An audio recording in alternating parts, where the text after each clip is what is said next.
जब भी कोई औरत शादी के बिल्कुल शुरू में या शादी के बाद में मर्द की फैमिली के बारे में बात करना शुरू कर देती है, अम्मा के बारे में, अब्बा के बारे में, भाई के बारे में, बहन के बारे में, या ये जॉइंट फैमिली में है उन पे खर्च करता हो उस बारे में, या अलग रहता हो और माँ बाप को पैसे देता हो उस बारे में, उनकी आदतों के बारे में, उनके पहनावे के बारे में, तो आप याद रखिएगा ये बात मर्द को जहर लगती है। आपके आने से पहले he was comfortable, he was living comfortably with his family. वो उनको सपोर्ट करता था, उनसे मोहब्बत करता था, उनकी दुआएं लेता था।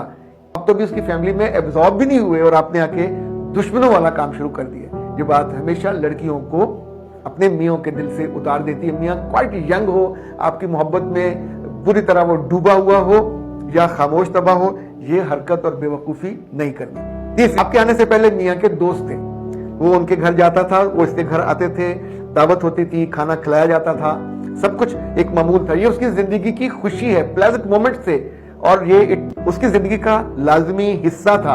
अब आके आप उसके दोस्तों पे एतराज करने लग जाओ, फलां ऐसा है, फलां वैसा है, उसकी बीवी ऐसी है, कमेंट करने लग जाओ।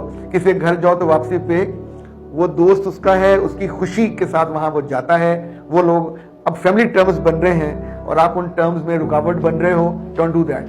अपने मियाँ के दोस्तों को, उनकी बीवियों को, उनकी बीवियों की खूबसूरती को, कम सूरती को कभी डिस्कस मत कीजिए। That's not fair, that's unfair, और ये आपके लिए बहुत बड़ा मसला कर देता है। तीसरी बात, मियाँ के भाइयों की शादी हो या बहन की शादी हो, उसने खर्च करना है, वो जहेज देगा बहन को, ज्यादा बड़ा है, ज्यादा कमाता है, तो घर के साथ साथ वो तोहफे, तोहफे, जेवर। अच्छा, ये पहले आपके आने से पहले वो खुद खर्च करता था और उसको इंडिपेंडेंस थी, उसकी आमदनी, उसके पैसे, और वो उसको आजादी से खर्च करता था। अब आके आप उसमें रुकावट डाल रहे हो, तो आप सोचो उसके फैसले में, उसकी आमदनी में आप रुकावट डाल रहे हो और मना कर रहे हो, तो क्या मना हो जाएगा? मना नहीं होगा, आप बुरे बन जाओगे।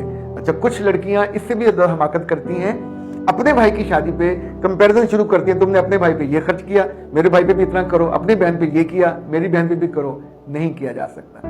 अगर लड़की खुद कमाती है तो बिस्मिल्लाह खर्च कर ले, लेकिन अपने मियाँ को उसके मिजाज के हिसाब से वो जितना इजीली हिस्सा निकालेगा, उसको खुशी से एक्सेप्ट करे और खुशी से उसको दाद भी दे, उसको बका भी करे।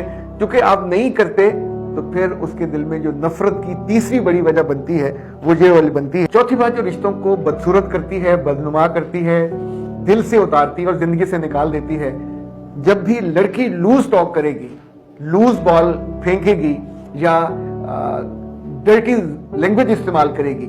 कोई लड़की सेक्स के बारे में ओपनली अपने मियाँ से बात करने लग जाए, दूसरों के सेक्स, उनकी फिल्में, उनके अज़ा और वो सारी चीजें जो मर्द के तबीयत पे ग्रां गुजरे, उसको कराहत आए कि ये लड़कियां इस तरह की घटिया बातें करती अच्छी नहीं लगती। दिल में हो भी, आपने कुछ पढ़ा हुआ भी हो, तो भी कभी अपने मियाँ से डिस्कस मत कीजिए। और जो एक्सेप्टेबल नॉर्म्स हैं उससे कभी आगे मत बढ़िए। मियाँ को कभी गाली नहीं निकालनी, कभी उसके पेरेंट्स को गाली नहीं निकालनी, ये भी लूज टॉक में आएगा। अपने माजी के हवाले से कोई घटिया बात, क्या मुझे मेरा दोस्त बन गया है और मैं अब इससे कर लूं, वो भी लूज टॉक में शुमार होगी। तो याद रखिएगा, लूज टॉक एक बोरी है गंदम की, इसका मुंह खोल दिया तो आप उसके नीचे दब के घुट के मर जाएंगे। तो ये 4 गलतियां कभी मत कीजिए, आप अपने शौहर के दिल से नहीं उतरेंगे और नफरत का सिंबल भी नहीं बनेंगे।